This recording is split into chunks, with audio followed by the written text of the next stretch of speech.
ఇట్లా వీళ్ళ ఇంట్లో కొట్లాడి ఎన్ని రోజులైందో వీళ్ళు ఇలా గొడవపడి. హ్యాపీగా ఉంది వీళ్ళ సందడి.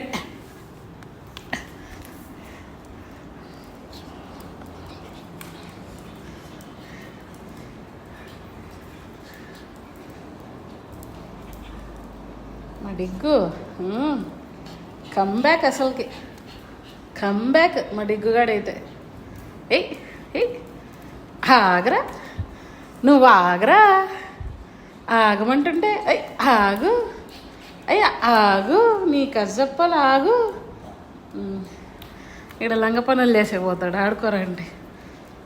ఏయ్ వేసుకో, ఏయ్ వేసుకో, వేసుకో డిగ్గు వేసుకో, ఏయ్ వేసుకో అన్నట్లే వదలద్దు, వేసుకో. నీళ్ళు కావాలా? తాగు. అలసిపోయి మళ్ళీ తాగుతారు నీళ్ళు.